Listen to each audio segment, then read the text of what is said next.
All right, Jonathan, welcome to the show. Yeah, thanks for having me here. Do you have a favorite quote, something that inspires or motivates you that you can share with us? I do. The true purpose of life is to plant trees under whose shade you do not expect to sit. I've been loving this quote for years. And I love that. I think I heard something like that recently. It's like, I don't know, it's a little bit deep to go into, right? It's one of those very thoughtful quotes. yeah, if you want a little bit less of an abstract one, for entrepreneurs out there, if your dreams don't scare you, you're not dreaming big enough. I feel like that's a little bit softer here. So I like it. I like it. All right. Tell us about Assembly. What does the product do? Who's it for? And what's the main problem you're helping to solve? Assembly is an employee experience platform. There's been a big evolution starting from ground zero to where we are today, where we started as an employee recognition platform, moved more into a cultural suite, and now we are becoming an employee intranet. And so the problem it solves is actually threefold.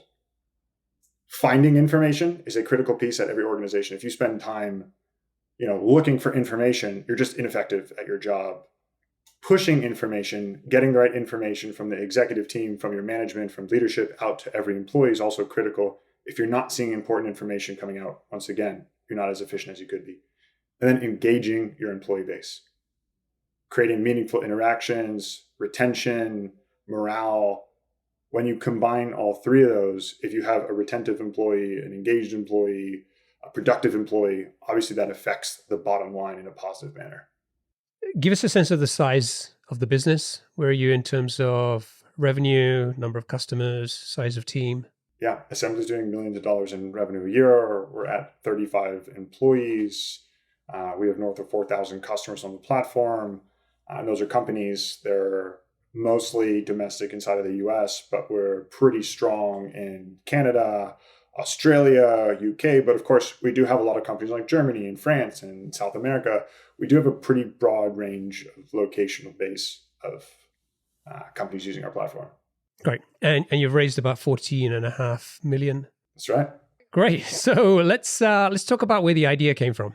So I joined a company very early called ZipRecruiter. And before that, I was an investment banker. And I don't want to say I was miserable. You make good money, but I don't think people were like genuinely, I'm so happy being an investment banker. Like, I don't know if anyone's ever, if you take the money out of it, you're not enjoying life. It's just the real truth. And when I joined a company called ZipRecruiter, this is the early days. There were about 15 employees when I joined. I wrote it to 1,500 employees in IPO. But at the beginning, it was the biggest dichotomy I've ever seen. There was kombucha on tap and healthy food snacks and nap pods. Like, what is a nap pod? Like, for the tech folks out there, they're like, yeah, whatever, it's nap pod. It was crazy when I first saw it. It just didn't make sense. But the thing that they did extremely well, other than the benefits and the perks of being in an office in a great location, there was career progression. People had a voice. There was a tremendous push for culture. And I became obsessed. I became obsessed with B2B SaaS, and I became obsessed with culture. And I wanted to take those cultural elements and put it behind technology. So many companies just don't have the resources to build out an unbelievable and productive culture.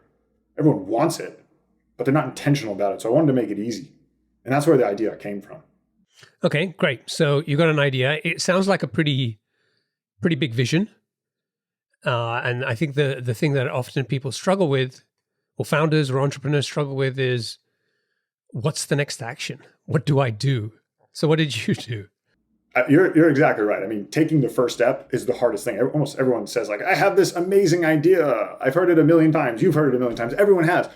Take the first step. What's the hardest part of building a house is laying down the first brick, I guess, right? It's like, get started. That's the hardest part. It's just the fear of failure prevents you from doing something in the first place. But it was an interesting journey because I was at ZipRecruiter and they were on an IPO path. My co-founders were at Honey, and Honey was in a process to get bought. And so all of us have great jobs. So it's like, what is risk, right? For the people who leverage their house and put a second mortgage on their house and do all these crazy things, mind blown. Like, you're unbelievable. I couldn't take that kind of risk. I love risk, but I like calculated risk. And so what we did as an organization, we started to build nights and weekends. So even though we wanted to build performance and productivity and engagement all in one platform that could be surfaced anywhere, we had to start simple. So we ended up building this nights and weekends while working full-time jobs. Instead of building this comprehensive engagement suite all at once, we actually started very verticalized with a recognition and rewards platform, which allowed coworkers to recognize peer-to-peer, top-down, bottoms-up. We'll automate the recognition of birthdays and work anniversary. And sitting behind all this is a massive reward catalog. Thousands of gift cards, charity rewards, company-branded swag, cultural rewards. And so we launched with just that simple product. And that was enough to get off the ground, to get activity on the platform, and to get our first round of capital injected into the company. Okay, right. So there was four of you, four founders, correct. Founders. And you were all working part-time, like evenings, weekends? Oh yeah, part-time on our own platform, that's correct. What kind of validation did you do? So you've got the vision, you figure out what kind of product you want to build initially, but did you validate it? Did you just start building? Did you go out and talk to customers? What gave you confidence that you were building the right thing? All of the above. And there were other players. So the grand ecosystem of culture that we wanted to build, there wasn't anyone really doing it the way we did, but we couldn't do it nights and weekends. But in the recognition and rewards category, there was a lot of players. Like the market was already there. So the validation had already happened. We can already see there's a playbook, there's key terms, there's organic traffic. If you check the the volume on Google, like how many people are searching for this thing, it was pretty robust. So we knew the market was there. And so we ended up building this recognition and rewards platform, nights and weekends, and getting that first customer was extremely challenging. There's a market. That means there's players out there, there's winners and there's losers.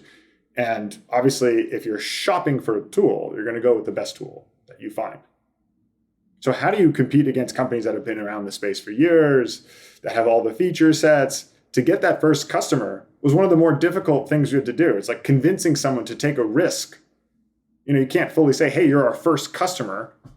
But to get them in the door, that then gives you validation. You can see the usage metrics. You can quickly optimize the right things.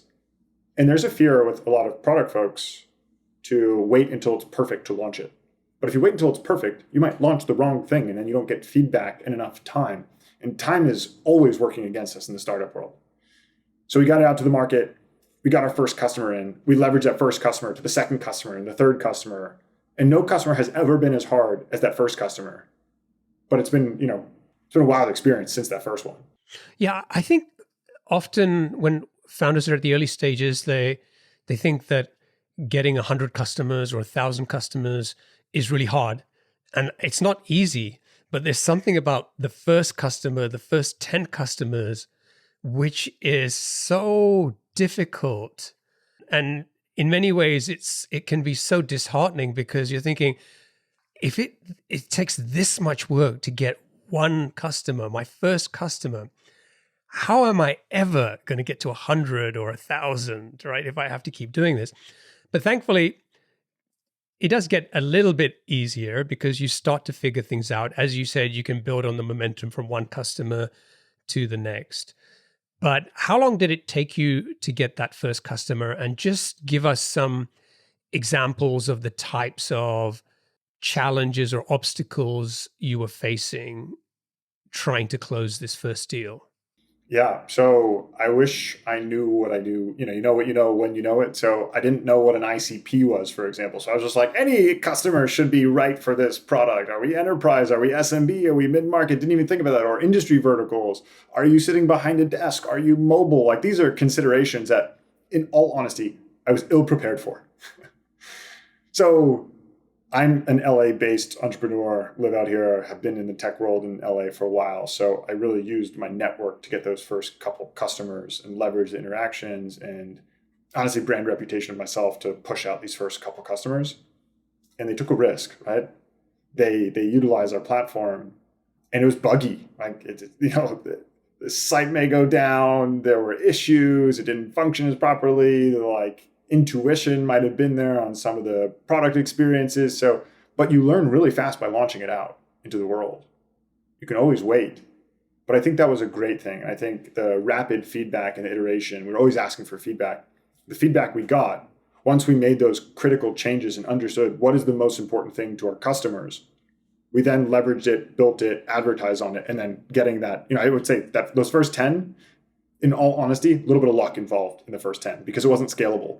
It was like a relationship I networked, or I really pushed hard enough, or I discounted heavily enough to get into this. We really discounted in the early days. But once we started to understand what the critical pieces of the business are, then we were able to leverage that into a model that is actually scalable and repeatable.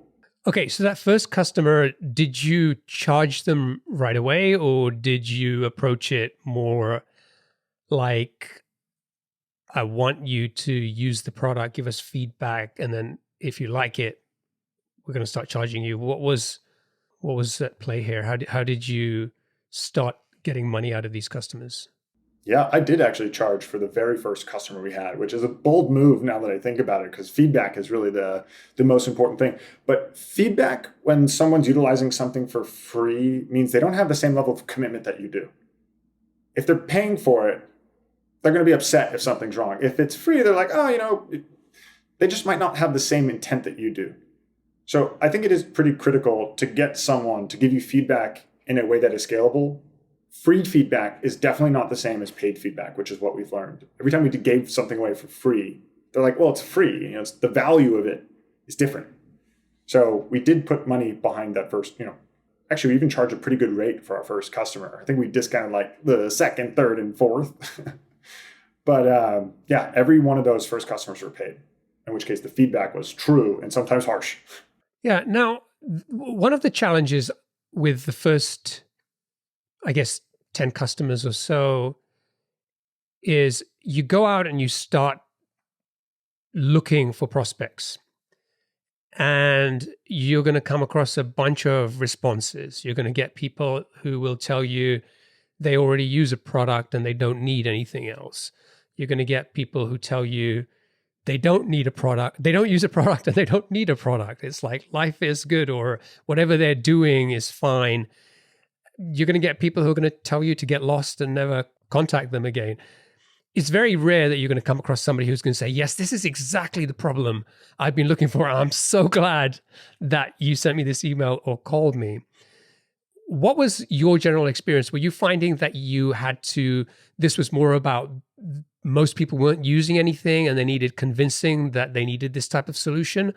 Or were they already using some kind of product, and the ones that seemed more open to it weren't happy with, how that product was working? Yeah. So where we are today, we're in the communications category, which is more of a must-have. But when you're thinking about just recognition and rewards pre-pandemic, so pre the Great Resignation, pre-crazy turnover, pre-crazy ideas of what workplace life should be, the notion of a recognition and reward program was not nearly as popular as it is today. I mean, today it's like on top of everyone's mind. It's like, what are we going to do for retention? How are we going to keep employees happy? How are we going to keep them connected across a hybrid workforce? That wasn't the same. So you're absolutely right. We didn't go up to companies and they're like, oh my gosh, this is exactly what I needed. You're solving all my problems, said by no one ever. So it really had to do with, creating value, explaining the reasons, the ROI, explaining the validation of also creating a program that also self-sustains. A lot of HR tools in the category that we sit requires consistent management.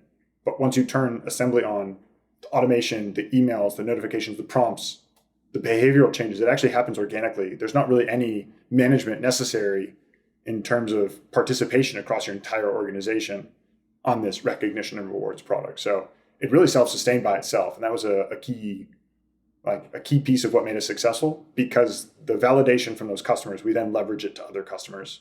And the concept of FOMO is unbelievable in any case. I don't care what you're building. If other people that you know and like and respect are doing something, it's going to be way easier to convince you if you've heard of it happening at a similar company or competitor or friend's company. So that referral base, the case studies that we created, the power behind that was unbelievable.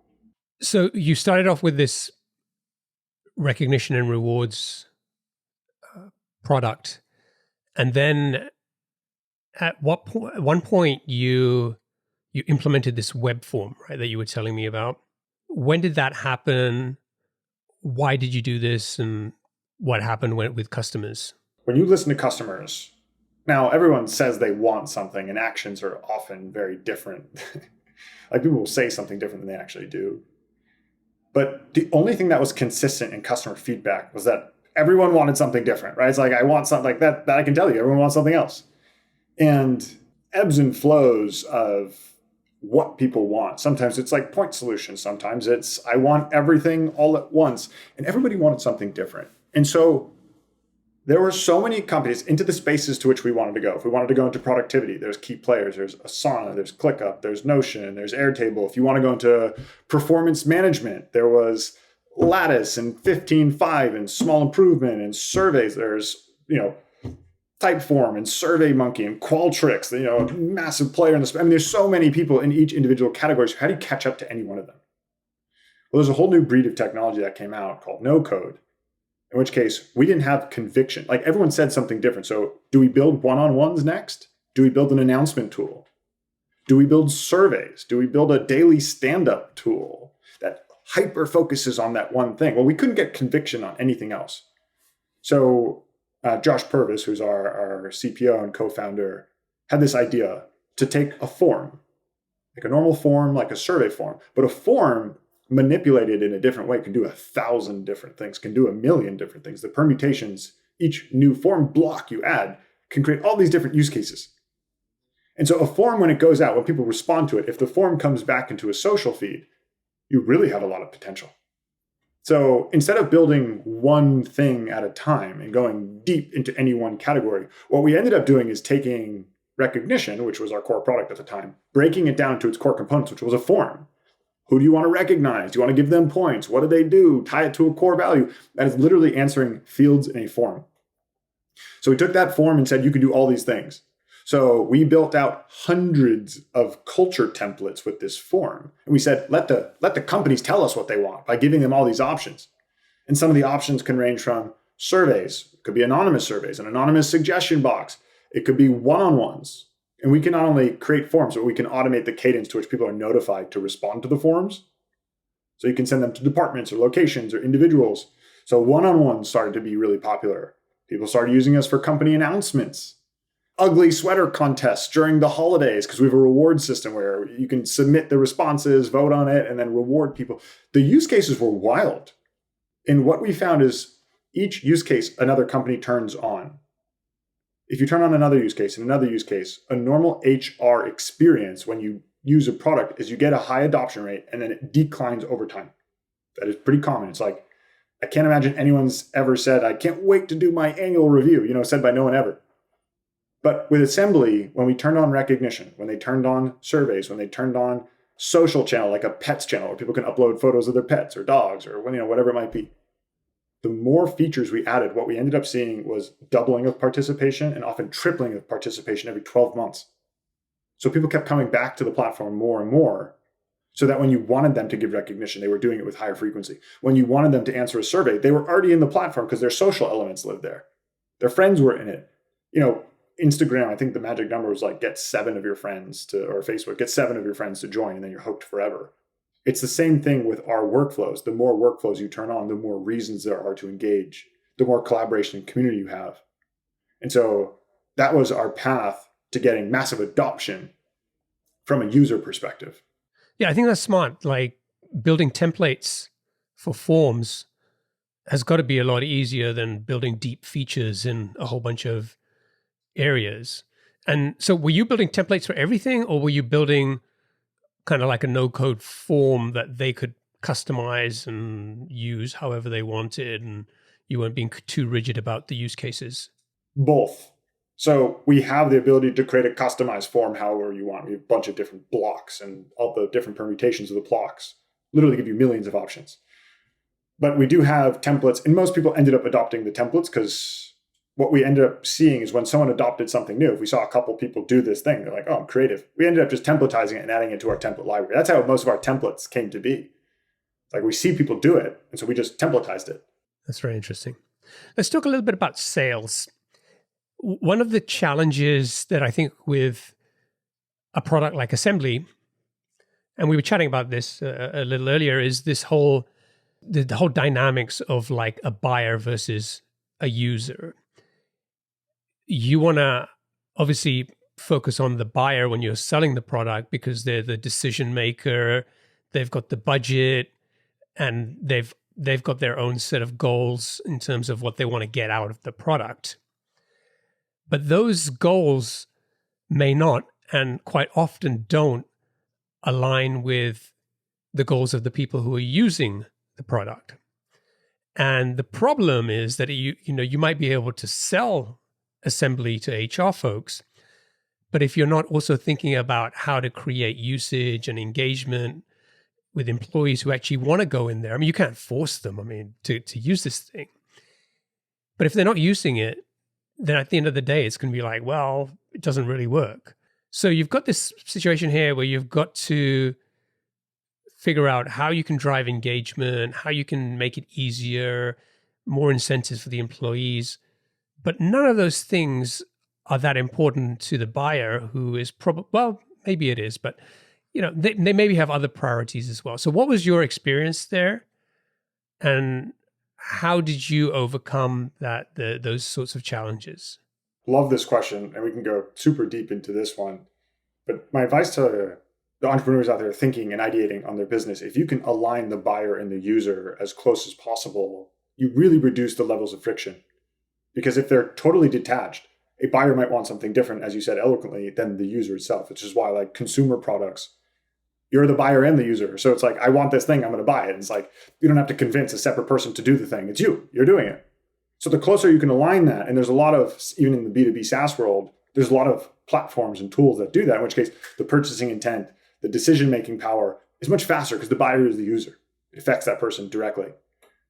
We sell into HR, and that is difficult. Who is your HR buyer? It might be an office admin who's climbed the ranks, who has this idea and this notion of what engagement platforms should be. But then there's the user, which is dynamically detached. There's a huge dichotomy between a buyer and a user. So if you just listen to an admin, they might say, I want these beautiful charts and graphs. I want this crazy reporting. I want this functionality and that functionality and this automation and that. And the truth is, some of that is absolutely valuable and would make the world of difference. But a lot of it, we look at the data, it doesn't make sense. It's like you can build out the most beautiful reporting in the world, but if people don't use it, what's the difference? And so you have to actually blend when the buyer is different than the user. What do the users want, and how do you bring value to the user? And how do you keep the admin happy? How do you keep the buyer of this platform engaged enough so that they can renew, that they'll tell their friends, that they'll be like, I'm going to get promoted because I drove this, crushed this out of the park. How do you make them so good at implementing a tool that they get poached to the next company? Those are the kind of tools that make you feel amazing in an organization. So blending those two is really difficult. And it's something that we've struggled with. There's a push and pull between, I'm sure this is not unique to assembly, but between product and sales. Sales, if you listen to the buyer, it's like, this is what I need, reporting. And, product focus, like, look at the analytics of what the people are doing. Let's double down on those features and let's make it even easier and simpler and add more features to make this more automated for an employee. It's a really tough conundrum to be in, and you have to navigate those waters. So give me one example of what you did for the admin, the buyer, to make them feel like a hero for choosing and buying assembly. I hate to say this the way that I'm about to say this, but by not listening to the buyer, we made them a hero. There's a whole new breed of HR, like a chief people officer. The title of people is something relatively new. It just used to be HR manager, chief human resource officer, and now this people title is coming out. And after, COVID on, the emphasis on it has been great. It's been vast. And so how do you make them look like a hero? You launch a product that employees will love, that if you ask, if you took this away, would you be upset? And if people said yes, then it's like, okay, this is a win for my organization. And so by listening to the user, by understanding the data and interviewing the actual end user of the product, more so than the admin, we were able to build features where our utilization and productivity inside the platform would double or triple in terms of participation over a year period, where most HR tools are declining in participation dramatically. But once again, you still have to keep them happy. You do have to build some forms of reporting. You have to make it, presentable so they can showcase the results to the CEO and whatever titles are out there that they need to showcase the results to. So you do need to blend it. But I would say the best thing we did was listen to the user. Got it. Okay. So let's talk about growth. So you are currently north of 4,000 customers. I know for the first few years, the four of you were doing this mostly evenings and weekends, and at some point you shifted to going full-time on the business. What has helped you drive growth? I know one of the things that you had told me about was, you started off with blogs and content marketing and trying to build SEO. That's obviously not going to get you're not going to start doing that today and get a customer next week. Right? It's just a reality of some of those types of things. But what did you do? Why did you choose to use that as kind of like the channel that you were going to invest early on? Yeah. So first and foremost, one of our advisors, and I'm lucky to have met this person, created a multi-touch attribution marketing company that just understood where leads come from better than most. Just the sophistication behind that was incredible. So we made him an advisor of the company early. And one of the easiest things to do, there's no secret sauce to it. We just started advertising Google AdWords, right? So SEM. We started buying ads against the keywords that matched our product value most specifically. And it started to work. It did turn on. And then our sales motion got better. We had a free reg funnel where you can sign up, kind of play around. We would contact you as a salesperson, or you just book a demo and we just showcase the value of the product up front. And that started to work. So we started increasing the spend per month, and our LTV to CAC was actually pretty incredible. We were a very low churn product, really, if any, for a long time churn whatsoever. So, we started advertising more and more on SEM, spending more against that, but we realized we need to invest in some longer term plays as our business was starting to scale. So as you mentioned, we started investing into blogs and like other types of SEO where our content can live forever. So people can keep referencing the same thing over and over again. And at the end of the article, it might be a reference assembly. So a lot of organic traffic started to come to our site as we developed an opinion on the spaces that we operate in. But there's a couple other categories, right? It's like you can't have over-reliance on one thing. So we started with SEM, then we moved into blogs, and then we moved into affiliate marketing. And that was actually a pretty big unlock for us in terms of lead generation. I listened to this amazing podcast where the CEO of a mattress company said all of the leads were going to their competitors because the competitor, like Sealy or Serta, was number one on this list. And they're like, what in the hell? And finally got the understanding that those lists are actually paid. And so instead of, bidding back and forth, which is a race to the bottom, it's like your margins just compress greatly when everyone's bidding up and up and up. And it's like you can't really bid up against the massive player. So they made a crazy play and they actually just bought the list and they put themselves as number one. And that was the greatest piece of growth that they did. I was like, oh my gosh, this is genius. So what do you mean they bought the list? They literally bought the list. The top 10. Yeah, the listicle. They're like, hey, here's the top 10 companies. They owned it. And then they advertised themselves. Unbelievable. So I was like, this is genius. Like there's so many cool marketing hacks out there. And, we didn't really have the budget to buy a list or anything like that. But, we looked at top 10 engagement platforms, top 10 recognition platforms. Like you search those and everyone thinks they're organic, but they're not. Everyone's paying for the list. It's like a full CPC. You're paying per bid, you're paying per click, you're paying per demo, like whatever you want to structure it. But like the cost is there for the companies. And so it's generally the bigger players, but being listed on that front page in a competitive lens where people are looking at, 2 to 5 companies when they evaluate tools like this, just being on that list, especially having a feature set that is differentiated, you're getting a lot of eyeballs. And that was a major unlock as being a part of one of those listicles or one of those top 10s. And we're now on a bunch of those top 10s. But that was a big unlock for us as an organization as well. First of all, I didn't realize it was that prevalent. I mean, I know that I never trust things like best hosting, web hosting or WordPress hosting because No, of course. Like, what are the best vitamins for you? What's the best daily multivite for, a man in your age range? It's like, is that list the best? No, of course not. It's whoever's paying the most for that list. So, take some advice with a grain of salt. firstly, how did you figure this out? Was it from like listening to that guy talking about the mattresses and you went, aha, this is happening all over the place? Yeah, literally just like that. And I guess finding these websites isn't that hard because you just Google best whatever engagement platform or whatever, and you're finding these lists. What was your experience when you reach out to these different sites? And was there a lot of negotiation? Was it more than you were comfortable spending? Like, what was the general experience when you said we're going to do this and you started reaching out? Yeah, I mean, we're willing to spend aggressively if the ROI is there, right? And it's pretty simple, the math. It's like we'll spend X. There are costs to service our business, which as a pure software company, the gross margin is really high. But then there's the marketing cost to get there, the salesperson who's getting there, and then the customer service person or the account manager to service the account going forward. But our accounts don't really churn. So it's like you got to think about the LTV to CAC when you're looking at this model. And if the LTV to CAC is, let's say, 3-to-1, 5-to-1, 10-to-1, like Wix, you're talking about website builders. I remember looking at Wix as like a 11-to-1 LTV to CAC. Of every dollar, they're getting $11 back. I mean, it's just like a ridiculous business model, especially if you can self-serve. I mean, it's crazy.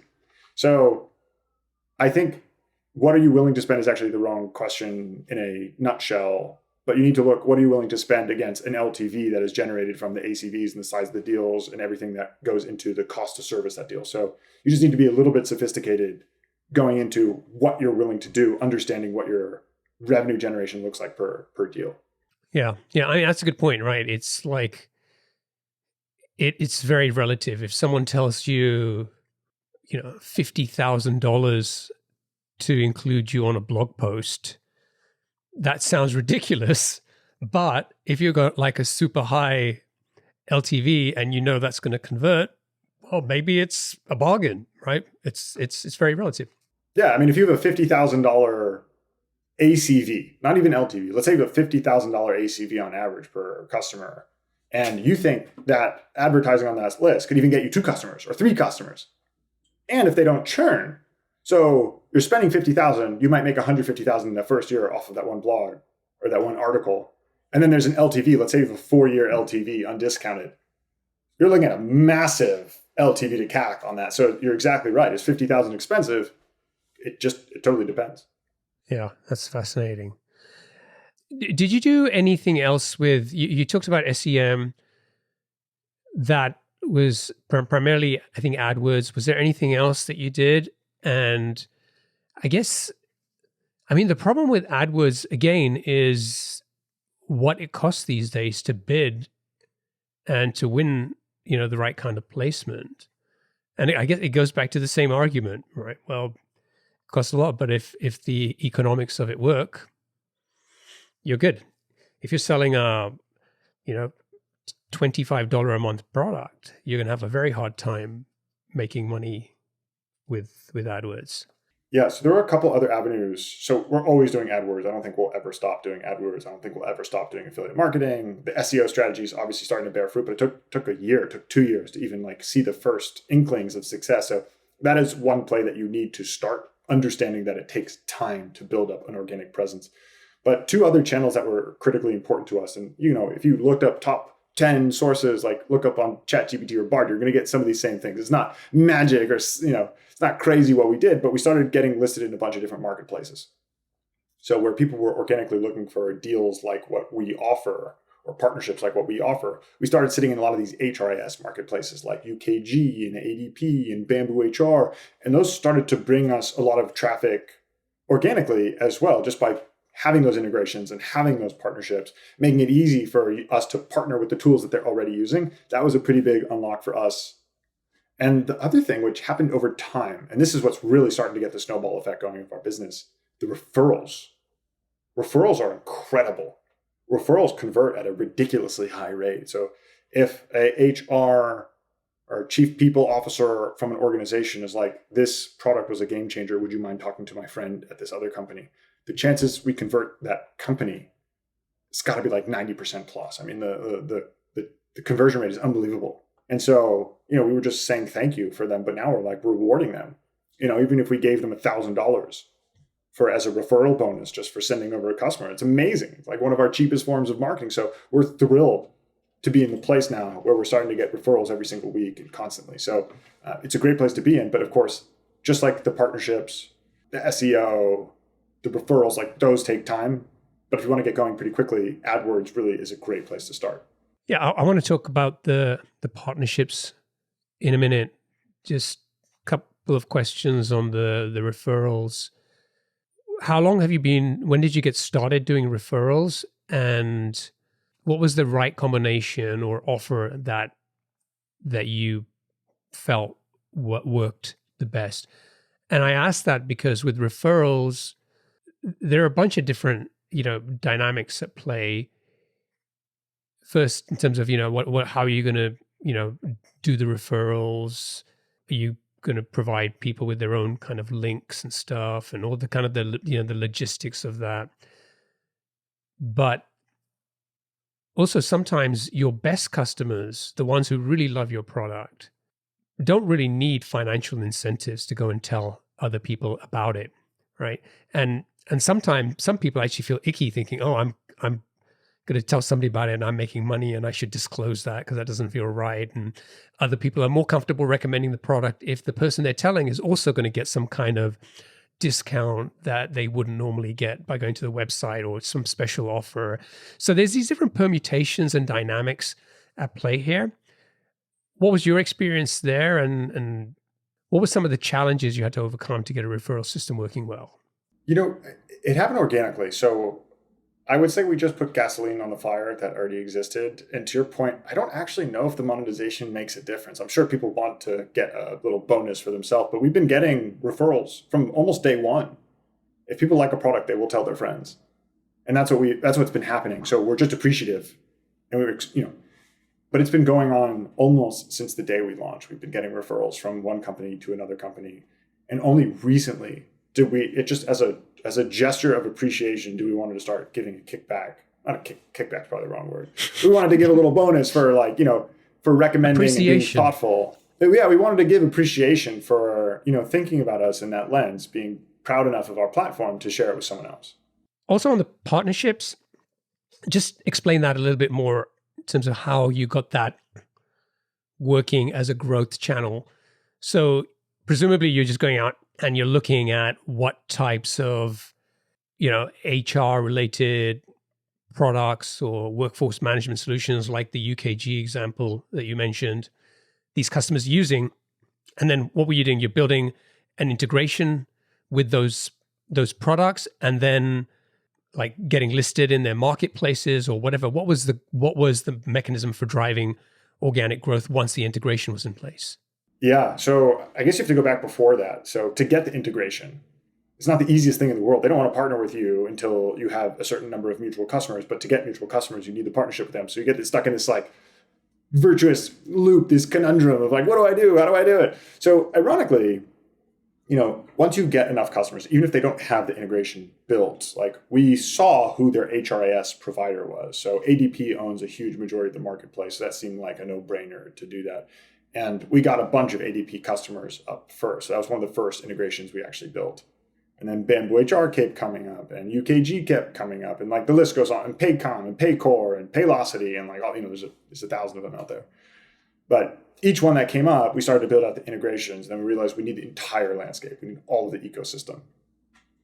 But we could not, like I went to ADP first and they're like, you need 100 or I don't know what the number was, but you needed a ton of mutual customers. And same thing with Bamboo HR. And only once we had all those mutual customers did they want to accept us into the marketplace. So it is one of those things that you can't just get off the bat. You have to earn it.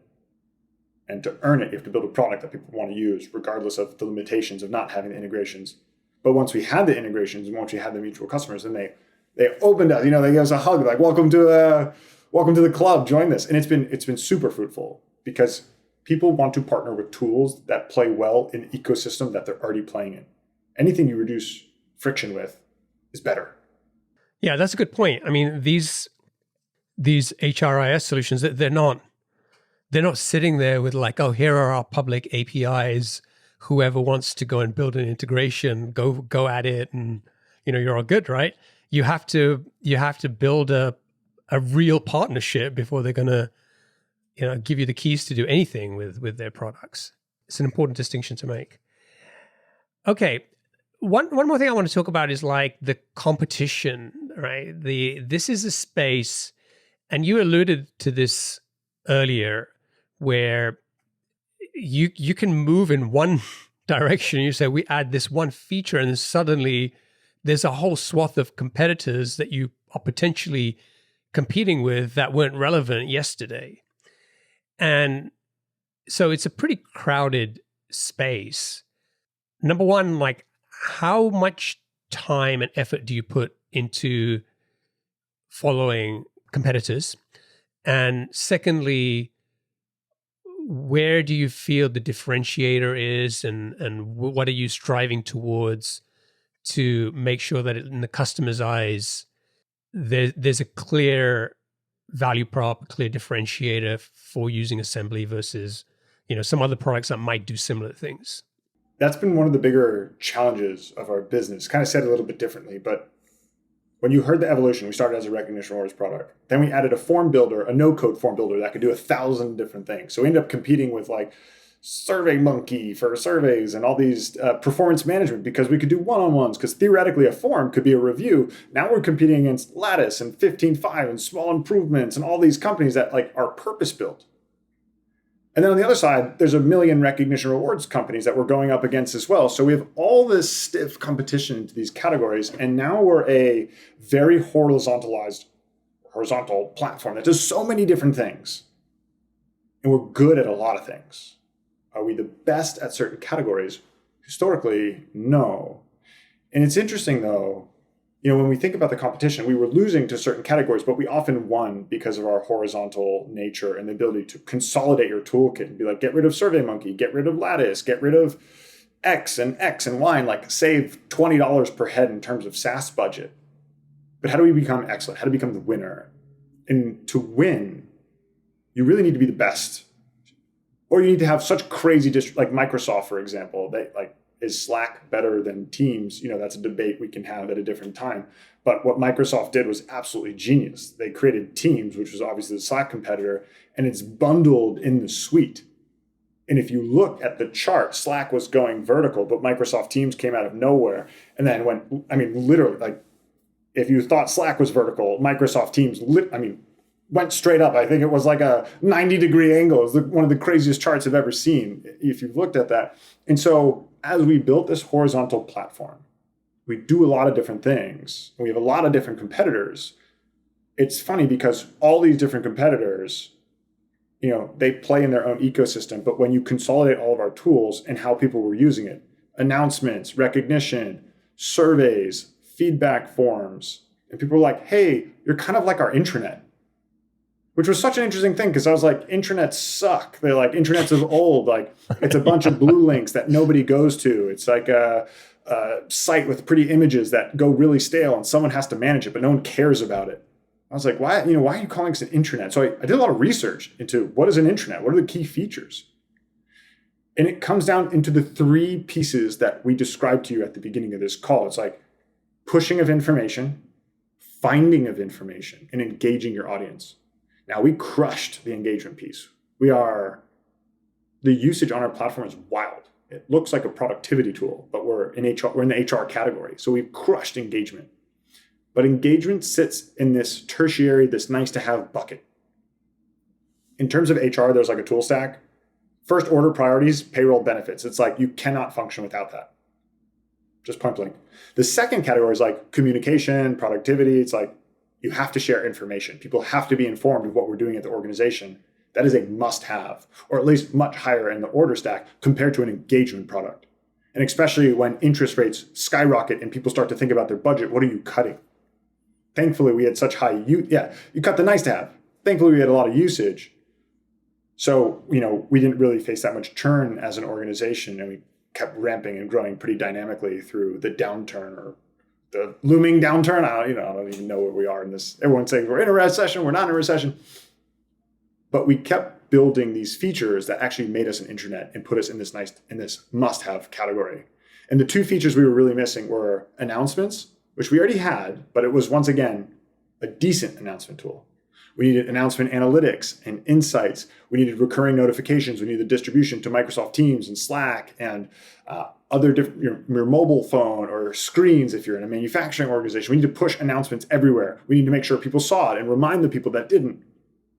That's what makes you an amazing information pusher.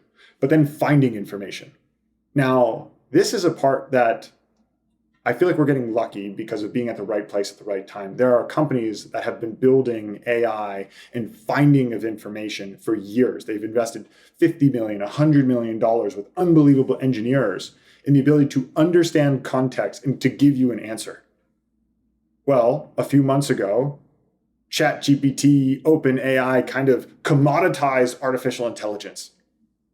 And so what people spent $50 million or $100 million building, we've been building these tool connectors so we can integrate to SharePoint and Dropbox and Google Drive and ShareDrive and all the places you store data. And we have connectors into your ticketing systems and task management tools. We have tons of connectors. We've been building integrations for years.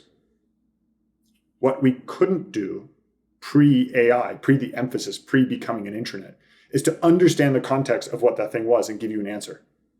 But now, because we connect to those tools, if you ask assembly, what is my time off policy?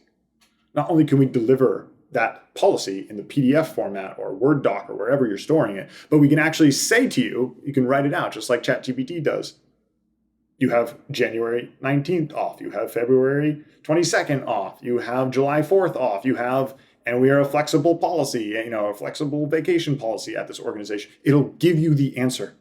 It's amazing what you can do. So now we're going super deep into these categories. Yeah, I think it's a really exciting time. And I think that being able to tap into some of these large language models and these new AI technologies, really, there's no excuse for not using them and figuring out how you can significantly improve the user experience. I think the example you just gave is great because typically on an intranet, you'd search for that and even the search wouldn't work. You get a whole bunch of, completely irrelevant results and you'd be like looking through all the different, links to eventually find something that was relevant to what you were looking for. So thank you for making intranets cool again and less sucky. All right, we should wrap up. Let's get on to the lightning round. I've got 7 quick fire questions for you. Just try to answer them as quickly as you can. Are you ready? I'm ready. What's one of the best pieces of business advice you've ever received? Use DocuSign. If you send over a wet signature, people will sign it faster than if you send it over manually. What book would you recommend to our audience and why? How to Win Friends and Influence People by Dale Carnegie is it's more of an EQ versus an IQ book, but read it once a year. Incredible. What's one attribute or characteristic in your mind of a successful founder? There are very different characteristics of what makes founders successful. There's your unbelievable visionary, but there's also the founder that I aspire to be, which is more of the social founder, to resonate with people, to understand their needs, to understand their pain points, and to resonate on a human level. That is your EQ element is what I really aspire to accomplish as a founder. Love that. What's your favorite personal productivity tool or habit? Something that automates, anything that automates what I would do normally. So there's a lot of it. And honestly, I use assembly for practically everything. I use it for all sorts of automation, feedback. So I would have to say my own tool, but I'm also biased. I'm like you. Anytime I do anything repetitive, it's like I'll waste 5 hours just figuring out how to automate it, even though it was like a 5-second task. It's just this obsession. What's a new or crazy business idea you'd love to pursue if you had the extra time? If I had unlimited resources and had unlimited time, there is no doubt in my mind I would go after a real estate agent. I find that a real estate agent who makes 2.5% on selling a house I just don't understand why. Maybe at the really high end levels or at the really low end levels, if you don't have any context of what buying a home, what the process should look like. But with artificial intelligence, I can't imagine why you can't facilitate a mutual agreement, all the documentation to get this over the line. And there should be a better process that isn't so sketchy of like home inspections. There should be more standardized methodologies to get that done. Someone is going to do it. I can't Redfin took a stab at getting rid of a real estate agent, but someone's going to do it and it's going to be a massive disruption. They've skirted all this change for so long and I don't see it being disrupted yet. it is going to happen in our lifetime, and I'm excited. I would love to be the one to do it, but it's going to be a massive undertaking. What's an interesting or fun fact about you that most people don't know? I think I am the world's best burrito roller. I can pack a ridiculous amount of food inside of a burrito and roll it tight. It's the sad gift that no one's ever wanted. So there you maybe you can get a part-time job training people. I got a burrito from Chipotle the other day, and the way the person was rolling this up, I knew this was going to just fall apart as soon as I opened it, and it did. So you should have been there. It's like, and finally, what's one of your most important passions outside of your work? Family and friends. It's just not even a question. It's like, what's the purpose of life if you don't have a great social network? There is none. So I have a beautiful wife. She's amazing. She's the best person in the world. Amazing family, amazing friends. That's all that matters. Nice. Great. Thank you so much, Jonathan, for sharing your story and some of the lessons that you've learned along the way building Assembly. If people want to check out Assembly, they can go to joinassembly.com. And if people want to get in touch with you, what's the best way for them to do that? Yeah, feel free to email me directly. It's Jonathan, Jonathn, @joinassembly.com. Would love to hear feedback or chat on anyone who has questions. Thanks, man. Appreciate you making the time. And I wish you and the team the best of success. Yeah, thanks for hosting me here. Appreciate you. My pleasure. Cheers.